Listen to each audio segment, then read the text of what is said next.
Well, hello. Okay, so how should I approach this? Do I make this for one individual person, or do I make this a complete tutorial? Let's see what happens. Okay, so I don't unboxing. Let's unbox it. Unboxing is taking something in a box that you ordered and then opening it. As you can unbox. What's in this one? Okay, here's your standard kit. What does the standard kit include? Well, let me show you. It includes recyclable garbage. Recyclable good. Oh, so much too. We go with some predetermined wicks. Well, there's a catch with these guys. First of all, you need containers to use them in. Your average candle holder. I don't think I reach for anything actually. Whatever. So let's say you found the candle holder that's going to hold one. Okay, so how do you hold your wick in place? I'm so glad you asked. There's little metal pieces at the bottom. Right, let's take one and show you.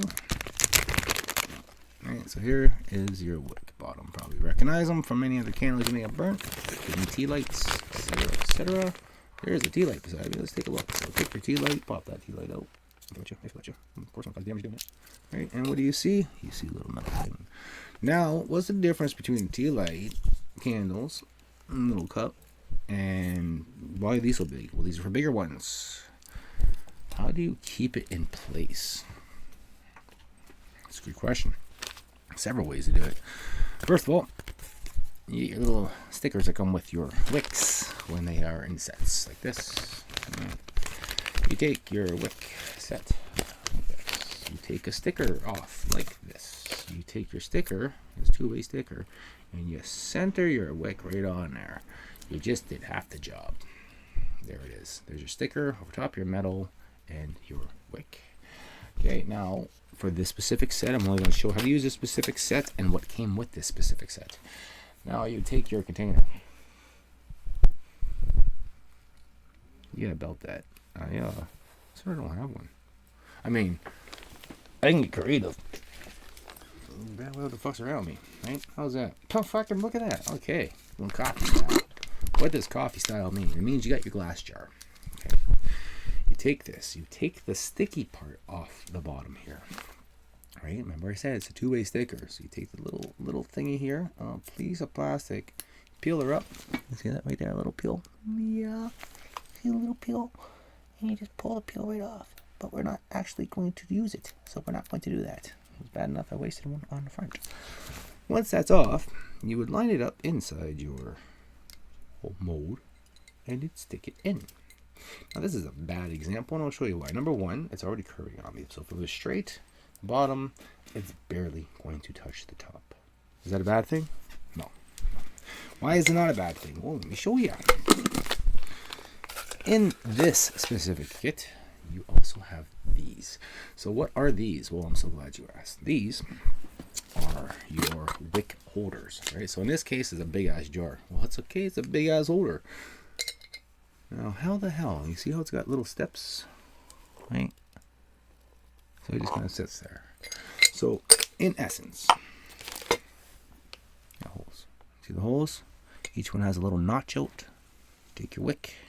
In this case, we're going downward. We're not doing upward. We're going down. You stick it in. You would clip it into place. You probably use two fingers to do it. Oh, just like that. So now it's being held. Right. So, set it up.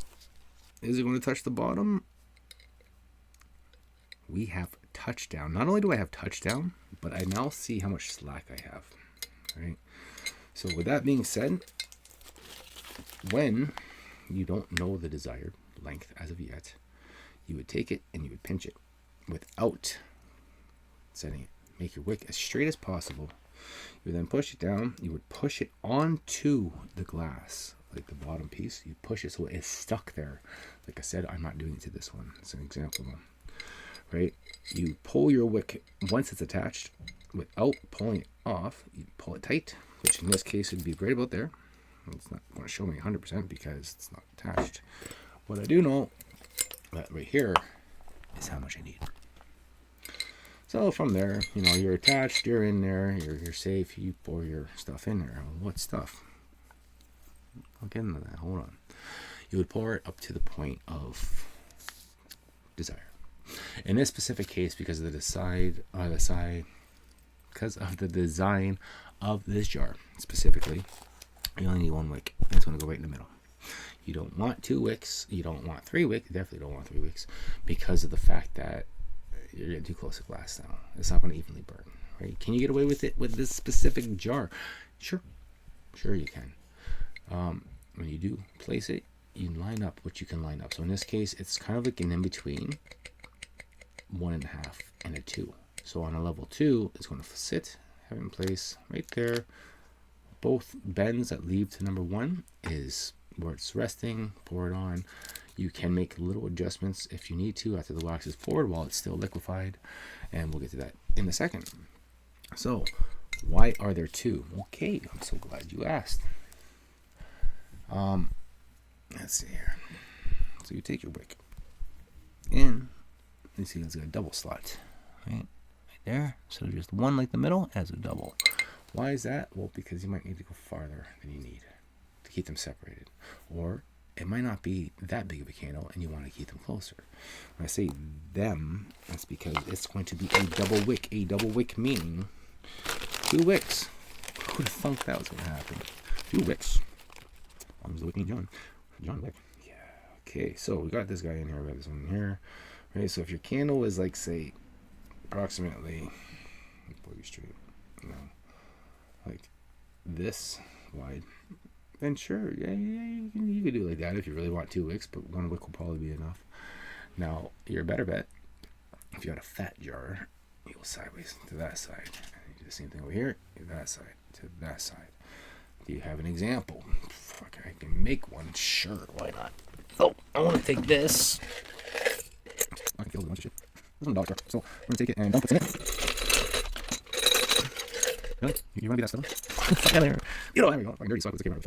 In this specific case, clearly these are way too big, so we're going to go 1, we're going to go 2. Pull the slack all the way through. All the way through. Why am I doing that? Well, the sticker's on both of them. Imagination. We drop it. Okay, we find our centerpiece. Great. Now I'll push straight down. Take a look. Am I satisfied with how it's going to be? I am. So I would take my poker. I keep using it for other things. Okay, can't find a poker, that's okay. Look at, I got a pen. So you take your pen and you push down in the desired spot. And you do the same thing on the other side. Once you have done that, you are going to lock and load. So with this specific size of a mouth, and this is called a mouth, the jar opening is called a mouth. So let's say that these guys are in here. Before you actually press them down on a mouth this big, where do you think it would be best to line those up? On the inside of the doubles or on the outside of the doubles? On this size, it's safe to go on the inside. You can go on the outside, but now you're getting too close to the glass on first light. So in this case, it would be a double on the middle, meaning once you're stuck down there, bloop, you're going to go right here. And once you're stuck down here, you're going to go right there. Come on. Yes, I'm going to try to do this one-handed. There we go. Why? Because I don't like putting things down. There your wick. They're both secured to the bottom. They're both nice and taut, meaning tight. Right in. They're stuck. Okay? Now you have your 2 wicks. Pour it in. Once you get to that point, when you're done, you would knock it off. Right? Remember, they're stuck, so, and plus the wax cooled off. So they're all in place. And then you would lift up. Save that for another one. And then trim your wick. Put your lid on if you have a lid, and you're good to go. Okay, so that is how you use the wick stabilizer with the wick stabilizers, as I will call them. Okay, so what else came in this wonderful kit? I'm so fucking glad I keep asking these questions. I'm sure all these other people who watch this, well, they might not, because a lot of this will be common sense. So anyways, you got your wicks, you got your stabilizers. Right, this specific kit only came with 2 of these. You're only allowed making 2 candles at a time. And then it comes with your nice little tea stirring spoon. That's what this is for. This is for anyone? Anyone? You with the hand up? Oh, no, that's so you take your pot. This is a 304, so this is good for inductors, hot plates, flat tops or whatever, you probably could get away with a flame on it. That's fine. I don't see why it wouldn't be. But you're most likely not going to want to use a high temperature. You are going to want to consider getting a thermometer, because 185 is probably the best temperature to stop the heat and let it cool down a little bit after it reaches that. Pour it out. Right? This kit did not come with that, but whatever. But back to the original question I asked before I said all that. What's a teaspoon for? It's not for stirring your coffee. I'm going to stir my coffee though, because I forgot to stir it downstairs, and that sugar cane just hit the bottom. So, anyways, pick it all off there. Anyway, this is when you're pouring to guide the rest of the wax out. And you get down there to your spelt, little itty bitty spelt. You see it? Very, very small spelt. Very, you can barely tell there's one there. Is it a good one? You get what you pay for. I say that saying, let's say, I don't know, maybe this only costs $12 or $13 for this set. So you get what you pay for. So, with that being said, yay, I did an unboxing. I need to know more. We sure do. So, there's that one. Give me a second here. Alright. Well, it's another version of this thing. Okay, so now we're going to talk about version number 2. Version number 2? What do you mean? I'm so glad you asked. What did I mean? Well, let me show you. Version number 2. What's version number 2? Version number 2 is... Version number 2. This pot. It's only a small one. There's no pouring spout on this whatsoever. So it's a regular pot. I don't think you put water inside of it, but maybe you do. Maybe you want to steam your wax. But this piece comes with it.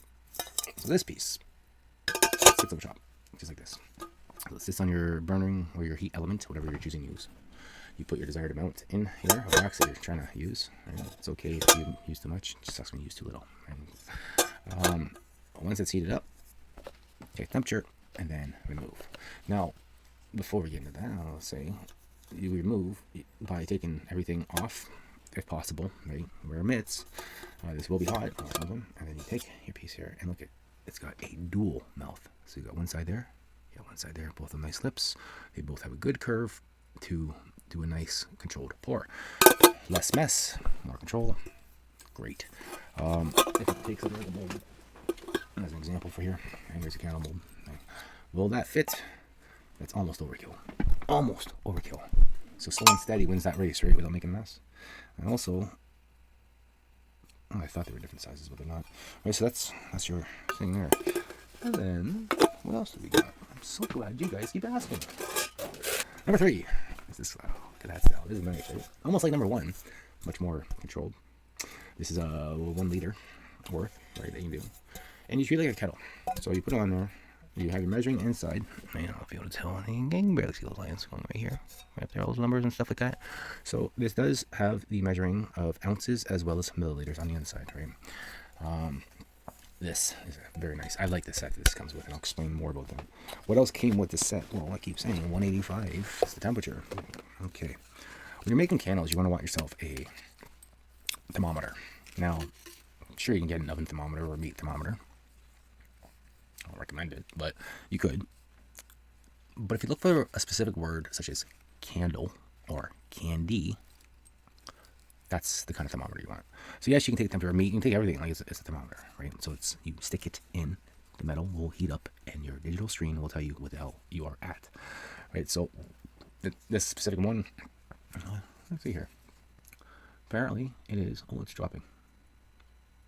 18.8 degrees Celsius in here. 18.6, it's still dropping. I mean, I got the window open and we're in the middle of a blizzard, so I wonder if I stuck it in the snow, what would happen? Either way, don't do this. 23.1, okay, 24.4, 25.3, 25.8, 26. But, really? Okay, now it's dropping again. So 26.1 I got up to in the air after sticking it under my tongue. Don't do that. There's a sharp point. You can hurt yourself. Don't monkey see, monkey do. Probably not wearing the best hat to be doing this neither. It's not the right shirt either. But guess what? I'm fine. I'm okay. So are you. So you get your thermometer. You get the 185. When it drops down to approximately about 165, 170, it's a little more safer to pour into your molds. We'll get to that shortly. Okay. I turn this off and return it back to its home where you keep it safe. organized, and I will wipe that down with something afterwards. Okay, now, but I do want to talk about this one again. It's one of my favorite ones, and I'll show you why. Because I believe, I'm 100% sure, I shouldn't say 100%, probably be wrong just for saying that. This one came with this. This is a hot plate. This is a specific hot plate, right? So I already know I guess the temperature it needs to. It's a little machine that you just plug in, click on, indication light, tells a hot surface with the warnings. It comes with the legs that you would attach after you purchase to allow breathing of the fan so that everything's going to work fine. Always remember to turn your device back off when you're done use. There you go, backwards. Yeah, so goes up to 5, goes off, you can hit a click, you're good to go. So this is what you would do. You would set it. Perfect fit. And you know what? I do want to test the theory. I'm not going to do it right this second. But I do want to test the theory. Like, hey, is that going to look like I warm my coffee up too? Comes. It's about a cool coffee maker as far as I'm concerned. Who cares about the handles? No. So we're gonna take that and put that back now. So this kit comes with all that, and so that's your third style. Right?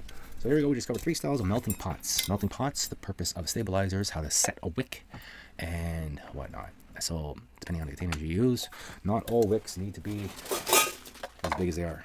Okay, but let's, while we're here, touch down on another option. Okay, so I believe this was shorter than the first one I showed you. If it wasn't, well, oh well. See that? See that? Cool.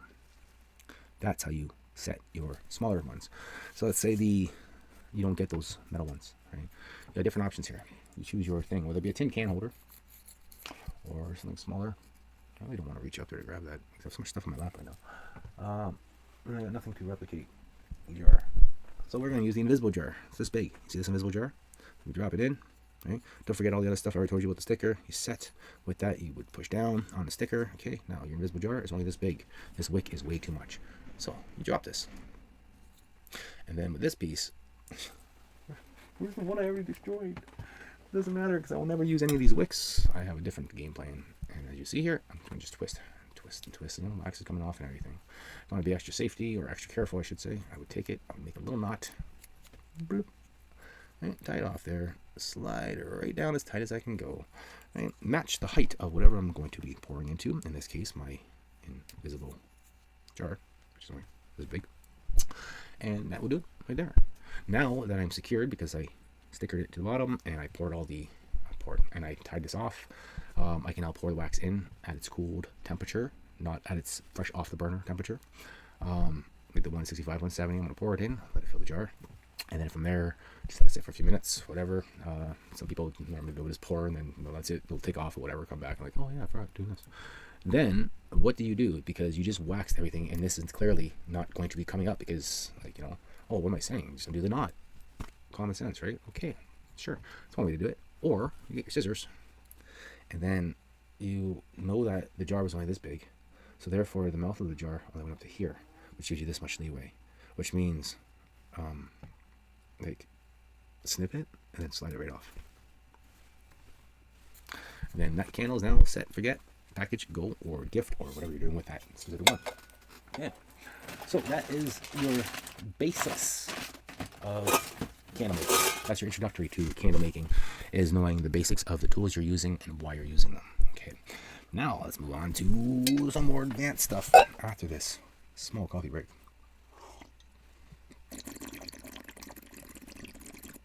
This is unnecessary. I'm just doing it anyways.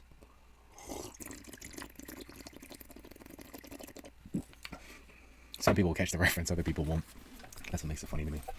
Alright. Okay, so sorry about that. I had to find one of my spools. They're all in the same box, just I didn't recognize it because it was aerial view. Anyways, this is why I say I won't use those wicks. Because in my case, I don't need them. Maybe I'll find some use for them somehow. You know, excess stuff, whatever. Okay, so we take our wick here. Okay, in this case, these are cotton. Is there not? There is not. Okay. So when you take your selected amount of wick, when you go to put it back, since there's no slit for those seamstress people out there or people who've not done anything this way, what we do is basically the little excess you take like this, like this. It's now tied off so it doesn't unravel on you, and you're good to go. So if you pre-do it, like I just did, you just watch me do that, right? So it's like crossed over in there. I can always pour more off, and it's always going to stay done up. One spool is approximately 200 yards, I believe, or 500 feet. It's not labeled, so I couldn't tell you. So, anyways, that's what you do. Pretend it is a needle and a string, right? I can't even think what it's called. I don't think it's called string. Thread. Needle and thread. There we go. So we're going to do it on the smallest one. Why not? Or should I go with the bigger one? It does not matter. They're all the same, even though they're different bases. There's a base of the big one. Here's a base of a medium one. Same base for the small one, right? It depends which company you go through. So anyways, you're going to take it and you would feed it through. Right? Now, how easy is this going to be? It's not going to be. See how annoying that is? How do you feed that through? You can blow. No, that ain't going to work either. Okay. So, hypothetically, let's pretend it was actually pre-cut. Like, you cut it to size, like, you're able to know that this is where the wick is going to be. And that being said, you want the wick to touch the bottom. Yeah. You've now tied your wick up to your popsicle stick or whatever you're going to use. In this case, popsicle stick's fine. It is absolutely fine because you can line it up. Now, once again, this is a cotton wick. This ain't even pre-waxed, right?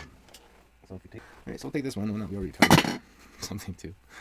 Just like this, undo that real quickly. And you see, like this is what I mean. Like the pre-wax ones, there's so much crumbing that happens. And you get a little wax everywhere. And all this on a hot day, you should just sweep it up. All right, so let's say you take your cotton version and you tie it off. You do that right away. No, this is why. Get nice holes right there. And now we're gonna feed it through. Feed it through. Did that work? Not quite.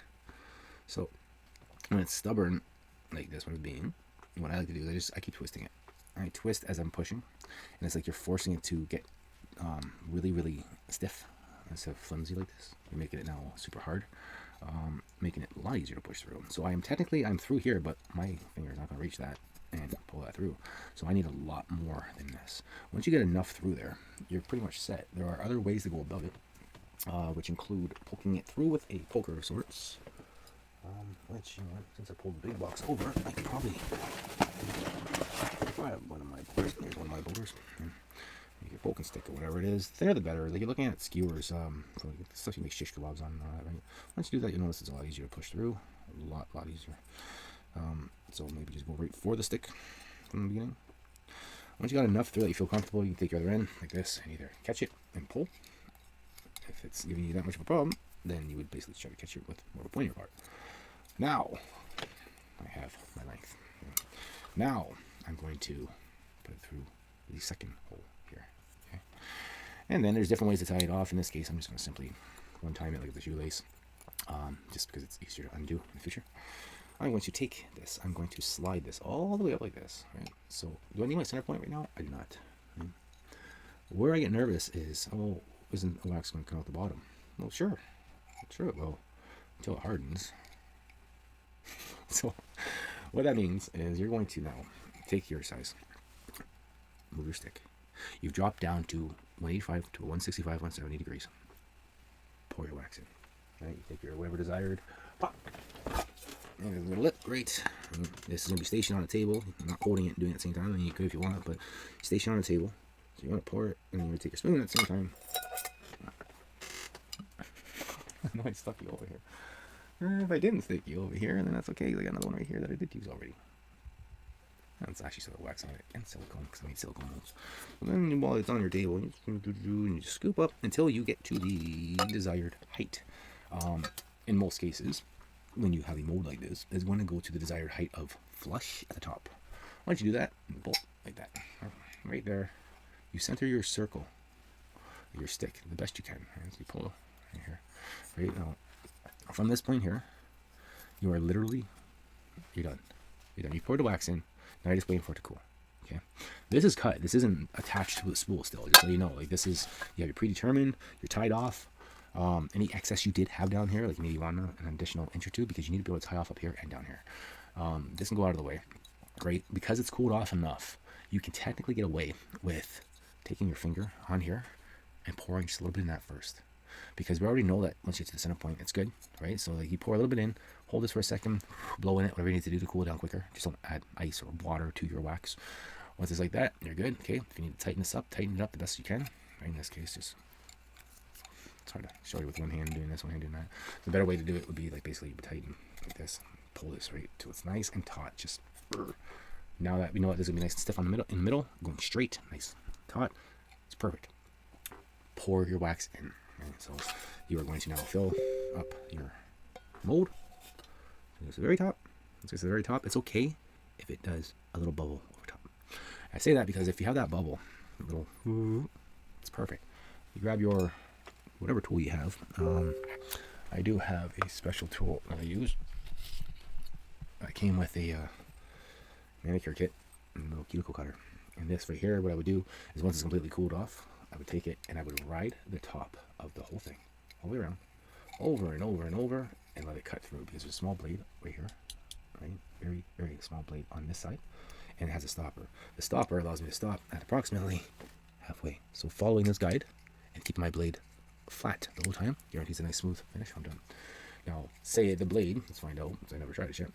Say the blade isn't sharp enough to cut this because it's gotten dull, or it just never was. In this case, I've never done this, and it's not going to cut. Oh, I lied. Right, so you cut your wax off, and the next thing you know, you have a little bit of this sticking out still. Then you take your fingers, pinch a piece, and just cut through it, or get a sharper knife, utility knife, razor, whatever. Cut out the rest. You then, because the stick's not there anymore, it's already cooled off, right? You've already taken all the smooth off, so you're kind of at a dilemma now. You either take your poker that you have, your skewer, and you force feed through if it will fit through the hole. If your poker doesn't fit through that hole, then there's a different way to do this. You are not going to cut your string. You are going to smooth out the wax with a knife, right? But you want to know to not cut that string. Why? Because what you're going to do is you're going to grab your piece of wood and you're going to lift and pull out the whole candle, and then do the final cut on the string, releasing this. Or if you want to sit there and untie your knot, like this, like that.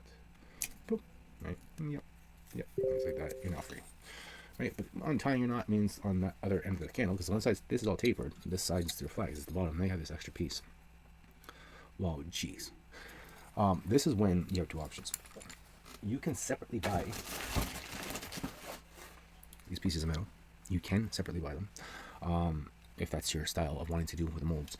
They work out because of the design of them. Like you'll see, there's a very small piece that comes through. So you would go through, you would tie a knot with the excess at the bottom. After you cut it, and you have this little flimsy part.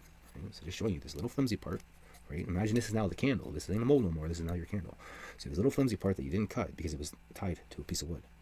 You take that, you would feed it through your metal insert at the bottom. Tie it best knot that you can. It doesn't matter as of this point, but your main goal is to slide that insert down and apply pressure straight down onto the wax and then into the wax. So basically you want your candle to look as flush as possible so you know it can stand. And since you already know, because you used a knife to cut, it's okay to go past it. Meaning, pop this guy back out. No, I did not make these tea lights. There we go. Like this. That's whatever. Like, I mean, it's partially covered. There's nothing wrong with being partially covered. It actually means that this will be a much more sturdier thing, right? Another option is if you already have the flat pieces, right? That's actually a bonus for you. So if you apply this flat piece, like so, the string's going through the mold, through this, like your little metal piece, and then through the wood. When you do cut it smooth at the top, doesn't matter if you cut the string, because once you take this whole piece off and you get that little wick off there, the metal's already embedded inside the candle in the center as it was set, and you're good to go, right? So a couple little tips there for you. So you now have finished a simple hard plastic mold making of a tapered or straight candle or spire, whatever it is for the hard ones that you guys chose to do. Now that is an example of how to deal with heavy duty molds. This is a silicone mold. Silicone molds are great because this one right here, you see all those, right? These are a 3D look. Yes. So this is considered a 3D mold because it has that. Now the good news is it's silicone. It's silicone, and it's not tapered, but it's sort of tapered. And for those who don't know what tapered means, okay, well, you have your straight, and tapered has your slight incline, or decreasing in size as it goes. Right? This is called a charm candle or a spell candle. Okay, so it's got your cotton wax. Because of the diameter, so small. Right? Like, I mean, it's so small. Let's go back for a second. Drop one. Right. So even if I grab the smallest one, doesn't matter, they're all the same size. Right. So here's your small guy. And that small guy is like a 6-inch candle. So your 6 inches are just bigger diameter. I believe these are 0.93s. These are 0.82s or something like that. I have to really measure them. But these are your casting candles and whatnot if you're into that kind of stuff. So as you'll see, there is nothing at all. So when you do a candle like this, it is okay, because once it hardens, to just cut the string. The only downside is when it gets down to the bottom, it's going to be out faster. The metal things there, they allow you to have that little lip to get the most wax burning possible before the little wick just falls over, because it's always the puddle it's in, and then you lose a lot of wick that way, a lot of wax. So it's kind of like you're losing, like say on a tea light's like a 4-hour candle, right? Your tea light's going to turn into like a 2.5-hour candle if you don't have the support at the bottom. So that's why there's importance to have a support at the bottom. Charm candles, well, these are slightly different because they're not exactly, they're used differently for those who don't know. I'm not going to get into that right now. That's the purpose why I'm showing you guys this, is to show you guys basics. This is advanced. This is basically my alley of why I have all this stuff in the first place. So we're going to go on to the next thing. So we now know that we can use that. So back to the mold. The mold, how does the mold work? Well, the mold has a flat bottom. That means it's going to freestand wherever you put it, right? On a flat level thing, it's going to stand up. On a hand that's rounded off, and well, it's not going to. Here, I got this. That's a flat thing. There's your mold. There's your table, right? Pour your wax in. The wax is in there. Let it cool off. Once it cools off, remember I showed you this inside, the 3D look, right? Right, let's see if I can. See, there's the 3D look out there. There's all those moon phases, right? Once it's in there, and because it's tapered, you can now release it. Either do the roll method or stretch, so it unpeels itself. If you can offset it when it gets unpeeled, like meaning where your 3D imaging is, and you can sort of see it through here already, so you will know where it is. That's the first part you're going to go, try to separate that. Try your hardest to separate it. Can you use your poking stick to try to separate it? Popsicle stick. So your poking stick here, now that you've already separated the best you can, do not use your pointy end unless you really necessarily have to. The reason I say that is because you're probably going to cause a ridge down. Now this, when you make a straight candle, if you want to add some texture to it, this is great for guiding with your fingers, stopping it, and then you would just kind of like this on the actual candle itself. And then a quick example. So you got your candle. Really shouldn't do it with these candles because they're meant for something specific. You know what? I'll do it too. I'll do it to this one. There you go. Right. Yeah, still got silicone all over it. Take a small piece. There you go. Right there. This one has no silicone on it. Right. See that? I make my own little things there. So you got your candle that just came out of your smooth things there, right? And so you got your little pick. And there's a couple of cards like this, like that, and like this, and like that. You take your time with it. You don't rush like I'm doing right now, just to show an example here. Obviously, I'm not that kind of artist. Well, I shouldn't say that. I shouldn't put myself down like that, because I can do anything that anyone else can do, just like you. Put your mind to it. I have the mindset of you are capable of doing anything that anyone else does, and you are going to succeed in everything you decide to succeed in. Okay, so now the only downside is I'm doing this like where I'm doing it. Like I'm kind of catching some of it in the pot. But once I'm done, quick one here. Like I said, this is a quick. This is not meant to look pretty in any way, shape, or form. This is for me to show you if you stuck your pointy side inside your nice looking candle mold, and it's nice all the way around. It's got a 3D image. This may be the result that comes out. Okay? It's got all these scrape lines. Like it's great if you're trying to make a branch. Right, so this I can turn into a branch easily. Now, can you actually see this? Let's see the detail on that, right? So that's pretty much, that's it. So there's nothing spectacular about that, but just to give you an idea of the capability of it, is like you can, after you have your smooth molds, you can carve them. It's not hard to carve wax. One of the nicer ways of doing it, believe it or not, is if you have a metal skewer. If you have a metal skewer, you probably have a candle lit somewhere, or hot plate or something. Warm up your skewer, just the tip. Get the very, very tip. It doesn't have to be red hot. Don't go overly heated, because you're not trying to melt and make it drip. But if you take the hot part, it's going to be a lot more smoother when you move. Doing it smoother with the hot part, you're going to have to keep warming it up. It creates it so that you don't have all these little shillings coming off. You don't have a bunch of wax that you're going to be dripping everywhere, dropping everywhere. You're going to have instead a nice rounded, smooth indentation of each line that you make. Right, so warming up a metal skewer tip to be able to carve afterwards, it's a good idea if you're trying to make an artistic original style design on the candle you just made. Right, so that's another little tip. Okay, so we just realized that. So when you take the flat end, if possible, you take it, you help push all the way down, right? You got the excess. The excess is coming off now. Great. And then it might take a while. It might take a long time to get used to how to do it. Just make sure that you try all of it done. It is flexible enough to start to roll, right? And then remember, the more layers it is, the harder it is to stretch it, right? So if I do it another time, this is going to be even harder to pull apart, right? But by the time you get down here, right? Let's do it one more time. One more. Right here is too much. You have now just swished your thing, right? Adult jokes are staying on. So you have it down far enough that the candle is not pressured into being swished in, right? If you can avoid that aspect completely, one is all you need, right? Just the one little drop down. You now freed it up enough because it's a tapered candle. You're going to take your flat piece. You're going to go and you're going to go down, down. If it's possible, you want to go as flush with the mold as possible, as if you're trying to avoid touching the candle, which is not going to be possible. But this helps you as you push down. You're kind of like pushing out. Right? So let's see if I can try a good angle. You can see that how it's going to poke out. So you're going down, you're going down on an angle like that, right? Allowing it to free itself. Once you do that to all sides, once it's around candle, if you do it to all sides, this happens to be 6-sided, minus the 2 sides that consist of the design. That one you're going to be a little more careful with and aim towards a corner point. So in this case, because there's a side, I don't know if you can see this or not, right here. Yes, you can. Okay, so not the stabilizers, but right here, it's got the next thing. So what you want to do there is where you want to slide over here, right? But on the inside. So you're trying to like make that as if you're trying to smooth off instead of it being like a point like this. It's like you're trying to make it more rounded, right? And by going in like this on an angle, so that helps free that up, and then very carefully pull it out, right? So there's your now molded version. Same idea when it comes down to the tip, per se.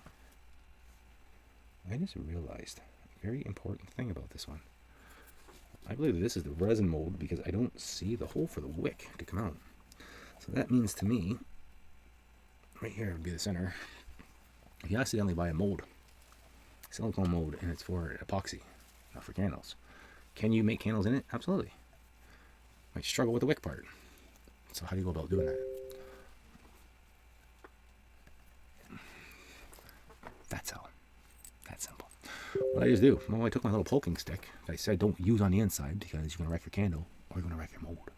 Silicone molds are not exactly plastic. They're not hard. They're very easy to cut, to rip, to tear.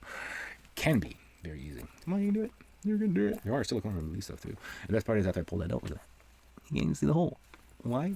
Because I'm that okay at this. With that being said, I'll take this piece here. I'll stick this right here, just like this. I'm going to take it. I can see the hole, even though it's not there because it closed itself up. I didn't puncture a hole and left the hole. I just made a hole, and if I need to really, really see it, I just spread it by squeezing, pinching, like this. Right? Now I can see the slit a lot more as it's trying to open up. I will line it up, and I will push down on it, folding it in half. Kind of like if you ever plugged a flat tire on a vehicle. Exact same concept. So on the inside, I have threaded that. And I've threaded it. I don't know if you can see the string still attached there. And so that allows me to push. It's right in there. Push, push, push, push, push. And it's silicone, so I can do this all I want. Right? I get up here, and because I'm up here, ooh, it's almost the perfect size. I can pull this back out because I just pulled it, and I just pulled this out like that. I have now done my own stage of creating the wick. The bad side, it's not really bad, but where's my table? It'll be fine. Absolutely fine. If you do have to do something like this, one suggestion I would make is taking your sharp instrument that you have, whether it be sharp, right? And then creating a very, very not deep, is how thick it is here. Right? You can see this thickness right here. A not deep, so maybe a smidgen of that, straight across. And it doesn't even have to be a straight line, to be honest with you. It just has to be a cut. You slit open just like this, a little more over here. Right? I'll show you how deep it is in a second. Right? So if you can see this, if you can see it, it's not deep. I did not want to cause any damage. I just wanted to cause this to be able to take this and stick it in like that. Right? It's not going to hang out to the side. It doesn't have to be perfect, tucked in, or anything like that. But if I wanted it to be, it is now tucked in even more.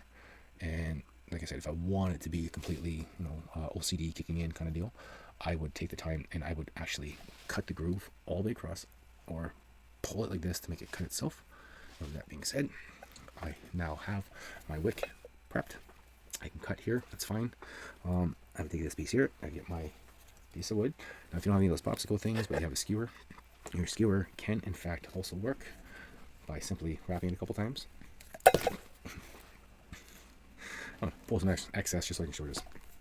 That's how you would do it if you don't have something with a hole in it. You would take it, right, wrap it around again, cross over everything you just did, wrap around one more time, and cross back, and then now you're going to roll with it, allowing the wick right here. I probably have to do all that again, don't I? I don't think I was in camera. Okay, you take your wick, you would wrap it around again, cross over to what you've already done, go around as much as you can, and then kind of pinch it.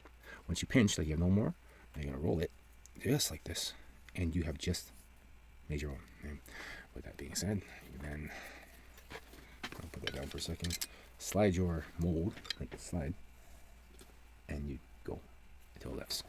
Right? When I say lifts, I mean until it pretty much hits this piece. So I'll do that again, one more time. Boo, boo, boo, boo. Right.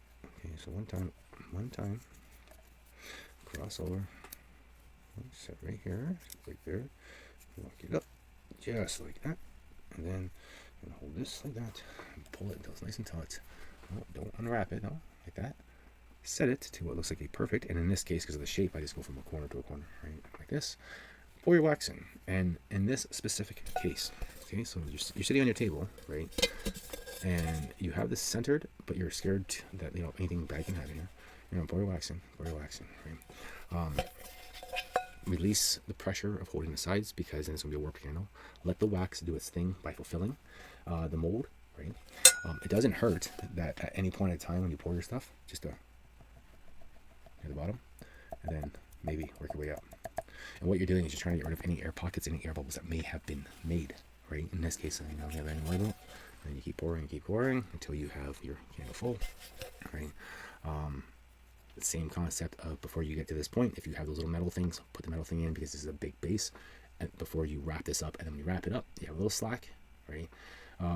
The hot wax is now in here, it's like cooling off, it's almost solid, not almost solid, but you just poured it in, so it's like, it's not going to solidify that fast.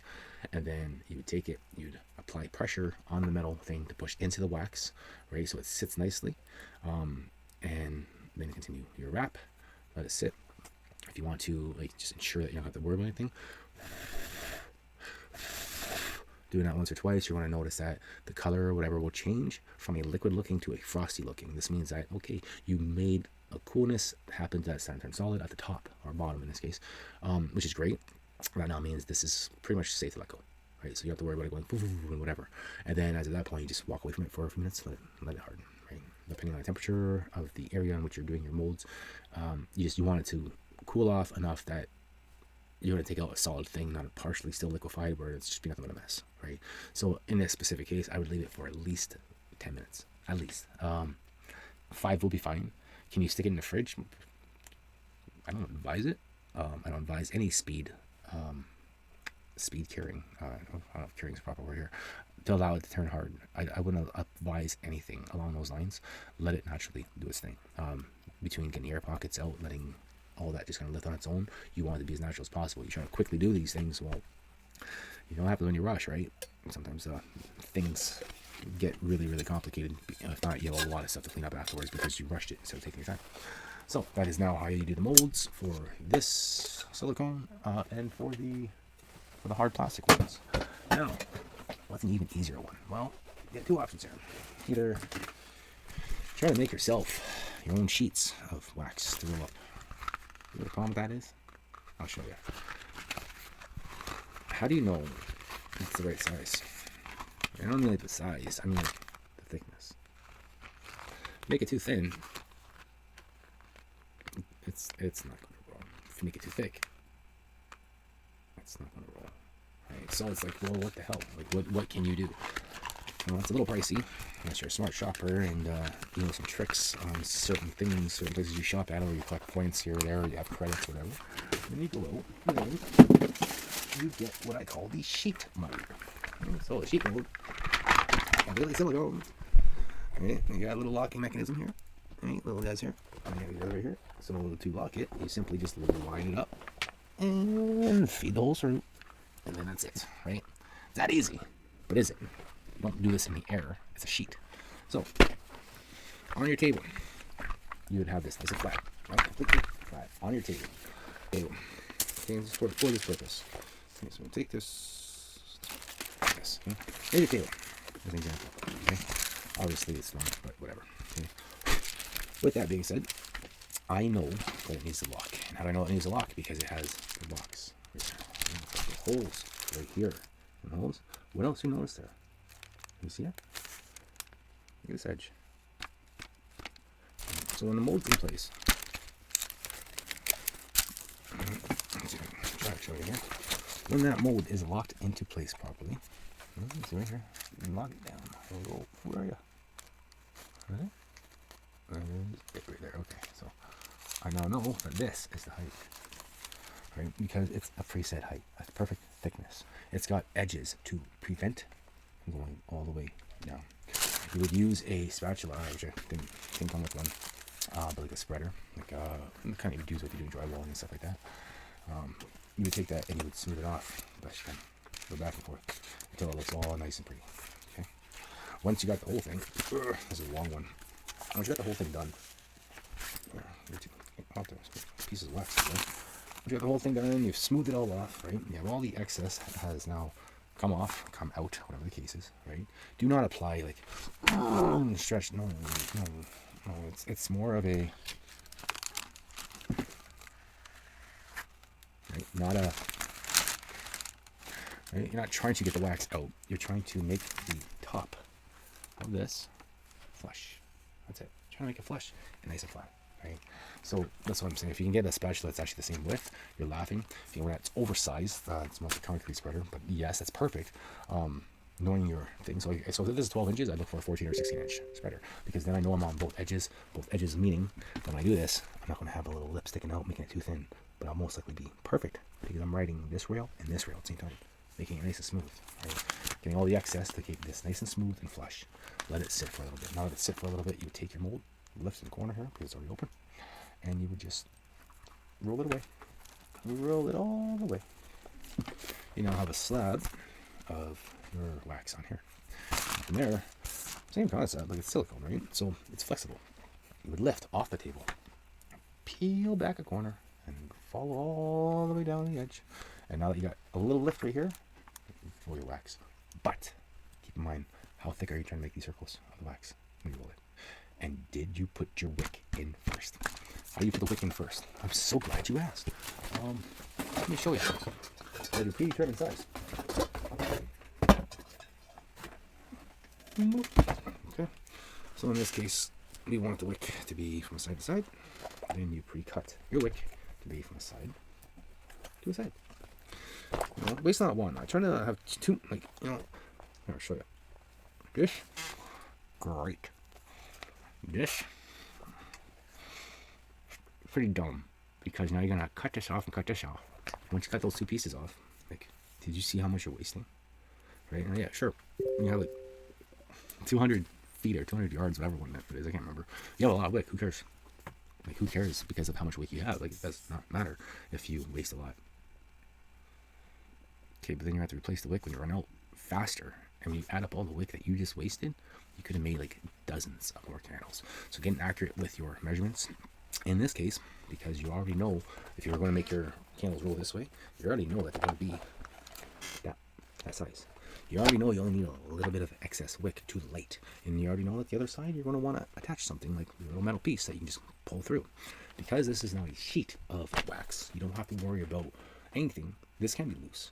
Because now it's all about your rolling abilities, right? It's like you're rolling a cigar. I've never rolled a cigar. Okay, well then it's like you're rolling something, but slightly different. So in this case, I already know I want to cut it this size with just a little bit left over.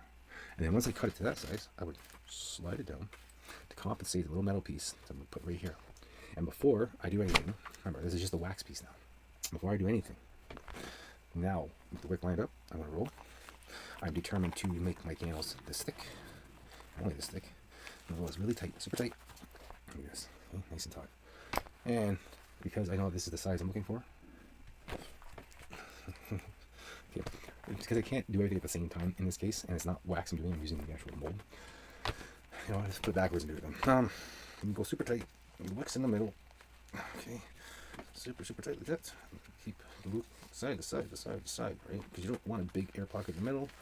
This is what I mean, where you don't want this. You want it to be taut. Like, I mean, you don't want to see anything in there. The wick's going to be in there. So you want it to be more like this when you roll. You can't see through that. That's solid. That's some solid stuff right there. So then it comes down to, what are you trying to match? Right? Are you trying to match a charm size? That big? Or are you trying to match? Where do you go now? Bigger guys. Just over here. Right. Once you find your desired thickness, the diameter, you then slice it across. But before you start rolling the next part, because now it's like a full fresh piece, because you just cut here, so now your wax is cut. Put your wick across and start again. And then when you get to your desired thing, cut. It's your next wick. Do it again. Do it again. A piece like this, depending on what kind of thickness you're looking for, you can get whatever. If you're making paler candles and you need, like, go ahead. That's whatever makes you comfortable. Right? So there's your basics on your molds and on your melting pots. Okay. So let's go one more step up, a little more advanced. Okay. I don't want to do that. Okay. You got your wax, and there's two ways to choose your color. Two ways. Number one, you take your candle. I want to make a black candle, but I want it to look like this. So I'm going to take this black candle, and I'm going to melt it down. I'm going to pour it into whatever I'm making it into. Great. That was easy. Okay. Let's get more complicated. I want a custom color. Now we're up my alley. Okay. So when you want your custom colors, how do you deal with custom colors? Simple. Invest in the color wheel. I don't have that handy whatsoever. I got like 3 of them, but I don't think I have any of them handy. No, because my computer bag fell behind there, and that's where the big one is. Excuse me. So you take your color wheel, and you learn your colors and how to achieve the depth of what you're trying to do. You do that by taking your primaries and your secondaries if you need to, right? Or just taking your whites and your blacks. Black is very, very potent. Now there's the dyes that are liquid, that are one way of doing it. Then there are the pucks, I guess you'd call them, which I'm going to give an example right here. This little guy here. Say I had black wax and I was trying to turn it white. First of all, it's not going to fucking happen. It ain't going to happen. But if you're trying to lighten it to a gray, a little bit of white will go a long way. This is purely wax dye. So it's like a piece of wax itself. It's a shape, whatever. This specific brand has a shape. Reading the manufacturer's suggestion on how much or what one piece will cover for how much wax it will change. I'm running the mathematics calculations like, hey, well, this is like, 0.67 grams. Okay, we'll grab a scale, throw it on a scale. This much weight of this was going to allow this much weight of this wax to become this color. Cool. Trial and error. So is it the color you were looking for? Did you want it lighter? Did you want it brighter? Did you want it darker? This is where you learn. Best way to learn is a little bit at a time. Right? So if you read a manufacturer's thing and it says, hey, you need this much to make it this much, and you're like thinking to yourself, well, I don't want it to be fully that color, then use a quarter of the measurement. Maybe half. You might be pushing it at half, because then if went too light, you can't back it up unless you know how to correct the backup, or you have more of the color that you melted. Okay, so that's your first little information. So you got your liquid, you drop it in, or you got your wax, you drop it in. When do you drop it in? Well, wax, while you're heating it up, is okay. If you're trying to match the color that you're trying to match, you want to have it liquefied. Do you want to do it while it's like at 185? No, because once it hits 185, you want to take it off the heating element. Essentially, don't let it cook away. Like, that's not what you're trying to do. Another way of wasting wax, pretty much, you can actually burn wax away. So you would basically, once you see the melting point happening, you'd add a little bit. Okay, now that's for your wax dyes. Your liquid dyes, same concept. Once it starts turning liquid, well, you put a drop in there. Right? Put a drop in there. Stir it up while it's still climbing temperature. Thoroughly stir it up. Keep stirring. Don't stop stirring. As long as you can keep stirring, just keep stirring. Mix it well. You want it to be evenly. So doing this, it ain't gonna fly. You want to just keep going. Get underneath it. Try to flip it while it's in there. Right? Like, you got your pot, like whatever. Just whatever. Just keep going, like scrape your sides, like mix like all the fluid, not as liquid, all of it. You need to mix as nice as possible. Or you're gonna have a lot of like, oh, why is it faded a little here and it's so dark over here, like whatever. Because remember, once you take that off there, it's gonna start solidifying. So the more evenly it is in the first place, better it is. And so that's how you deal with your pucks and stuff like that. As for the other option, the element.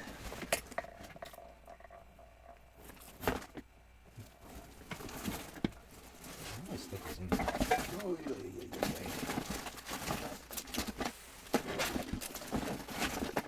Yeah, well, this isn't exactly for wax, but let's say this is the one. Keep looking everywhere for the same stuff. You know, some are behind me. Actually, you know what? Just a quick look. This is there, over here. There, and there we go. These are the ones. Okay. So what if you want to go like extravagant colors? Okay. This is powder. Alright, so warm that up and just dump it all in there. You're good to go. No.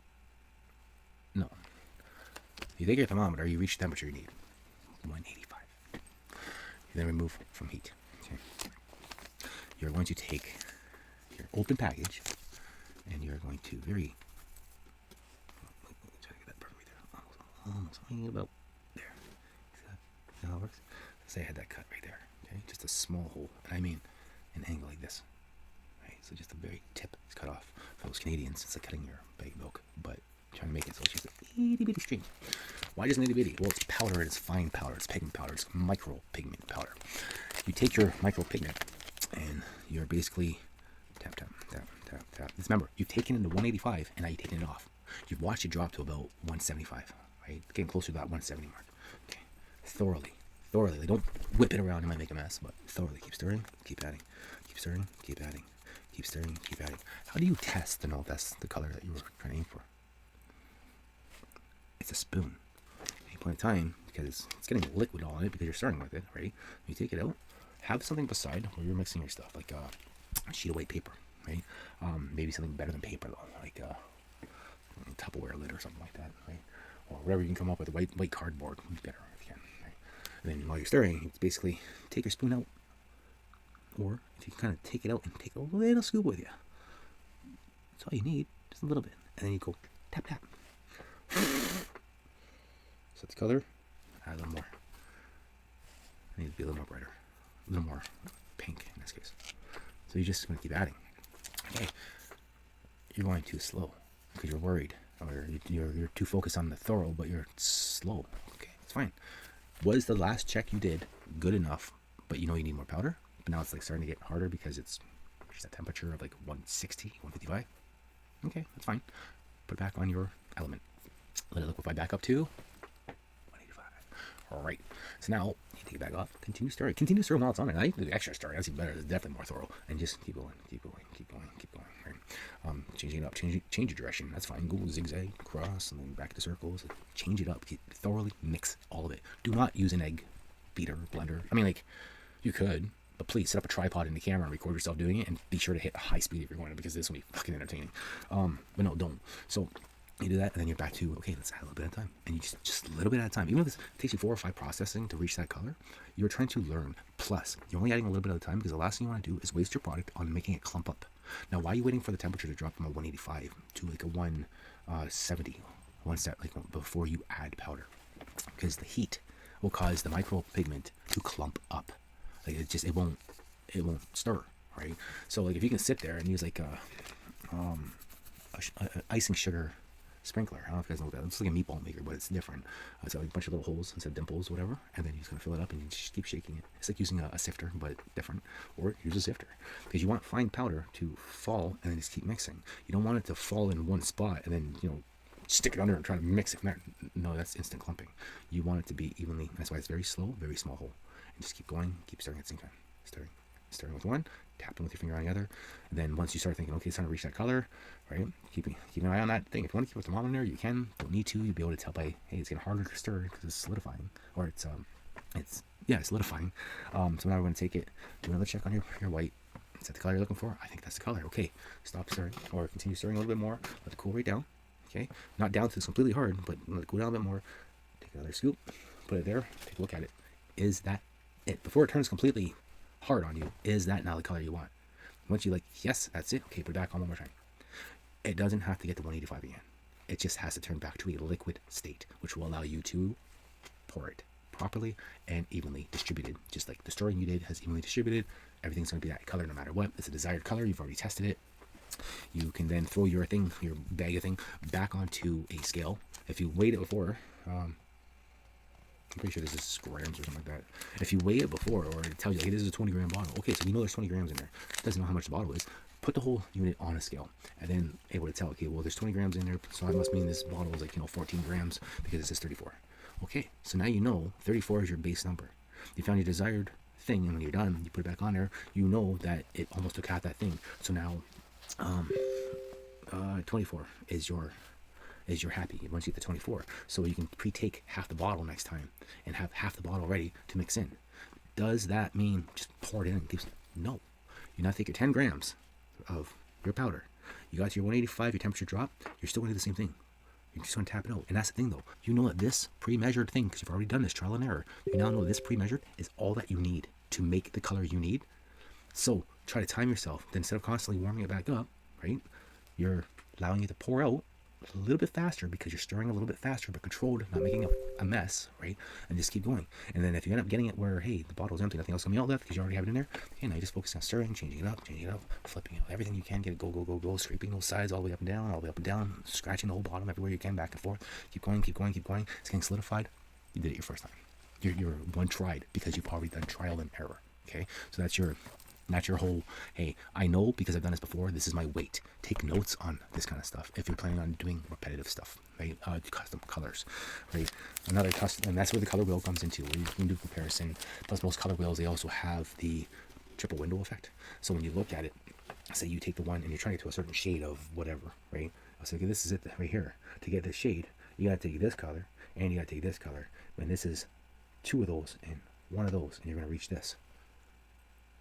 That's going to help you realize the calculation needed to reach that desired color. Once you have that calculation formula, you can pre-mix the powders, knowing that you're mixing those into this, and you're going to get your color. But now you have to figure out how much of the premix you need before you can take that. Hey, it only takes 10 grams. No, not necessarily. Right, so that's your other balance for that part. And then the finalization of it all is once you have your calculation. Now let's say you're doing something like a set, not just any set, but something so popular like. Something like these guys here. I'm sure everyone recognizes them. Hey, recognize those guys? The yin and yang. What's so good about this set? Well, black and white. I don't want to go black and white. Colors have meanings. Okay. But what if I just want it to look nice?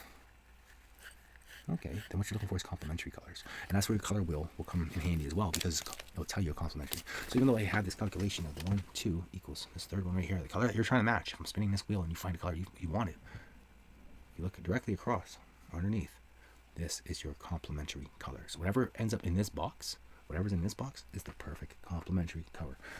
So that's why it's almost imperative that if you're going to do custom making colors, you get yourself a color wheel. So there you go with your color wheel. All right, so here is your standard looking color wheel. All right, what is so special about that? Well, first of all, this thing moves. All right, so this is what I was referring to. Okay, so in this case here, you have a split complementary, you have a complementary, your tetrads and your tetrads. So this and this across from each other is complementary. Anything that falls into the color, right? So you have your key color is up here. So say you want a yellow. Okay, so your key color is yellow. What's complementary to yellow? It would be purple. Okay, so there's your complementary, or violet, we'll say. Your split complementary would consist of a red violet to go with your yellow. So those are the important things. So any of these shades that are in here matches. So if you're on level 1, then your complementary is right here, and then your second complementary is right here. Okay, so if you're looking for shade tones, your pure colors, like there's so much from this wheel.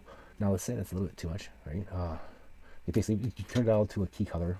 Your key colors are, where are you? That's your pure color. Where's your key color? There you go. Okay, so you go to your key color, you choose your key color, and then you have your turn it dial to so the key color arrow points to a pure color, which your pure color is the whole outer. The color relationships are shown in the diagram. So basically, it's going to show you your tetrads, right? It's going to show you your splits and everything. So depending which ones you want to go with, these are shadow tones and tints, and this is a tint tone shade. So that's that one. That's for relationships. Now this side, even more fun. So this one is a cheat sheet. What's a cheat sheet? Well, cheat sheet is taking your primary color. In this case, red. Okay. Your warm colors, I'll tell you which way. Exactly. Cool colors, I'll tell you which way. You got your warm and your neutrals, non-neutrals. It's cool and warm, that's it. So you take your color that you want, right? Your grayscale, there's a value. Let's do this.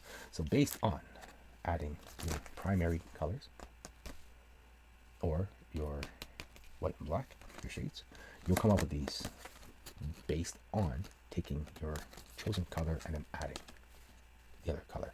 So yellow adding red, you're gonna get an orange, right? That's bad examples. So back over here. Actually, we're gonna go right to here. Red or blue adding red, so we'll go purple. A blue violet, or we just go right to a violet. Violet adding a yellow, you're gonna get a green. Red adding a blue, you're also gonna get a purple, right? So it's almost like they match. So you would learn that. Then you got your adding white. Well, now you're getting more to an orange. Adding a red orange, adding white, you're gonna get more of an orange. Orange adding black, you're gonna get more of a brown. Right now, once again, black is a very potent color. Do not ever, ever, ever start off with black unless you're trying to go gray. Black is a very, I want to darken this quite a bit, so I'm going to take this pinch, it's a very small amount, and I'm just going to put it in. Also, it depends how much you're making, because that little pinch, like a pinch of salt, if you're making tea lights, that pinch of salt is going to destroy every single color. Black, not salt, but that little pinch is going to destroy every color, because black is a very dominating shade. It is meant to take over everything. If you want to do a little trick that I can give you for preventing that from happening, is pre-make a mixture of black and white that you know is a neutral gray, and then subtract a little bit of white next time. So now you have it's still gray, but it's more of a darker gray, because it's easier to correct a gray than it is to correct a black. If you put too much black, like it's almost like you just made more black, or you just made an off color black. And if all you were trying to do is take like a bright red and turn it to like a blood red, you did it the wrong way. A little bit of gray had a better opportunity than adding that black. So just future tips: don't ever jump in black first, because black's dominating, and black is meant to black out. That's like, you ever heard blackout? You can't see nothing. Oh, well, why? Because black goes over black covers every color. You can't see through black. That's the point of black. So now you know. So anyways, I'm going to go eat dinner. I got called for dinner.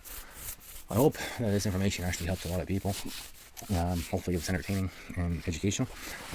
If not, well, thanks for sticking to the end anyways. If you ever want tips, advice, or anything like that, feel free to drop a comment. This ain't my normal thing to make how-to explanations, but I'm doing this because I need to do this. It's to help somebody right now, and I'm hoping it helps more than just that one person. With that being said, like I said, I'm going to stop the video now, and I'll make a more private video to send her separately, as well as the link for this once it's uploaded after I edit it. What fun. I am the preacher. I am from the preacher's world, and you just watched a how to candle make. That's what I'll try to remember this is called. How to do candle making, or how to do it yourself candle making for beginners. One love on the LPs. I want to stop. Of course I want to stop. That's why I hit stop.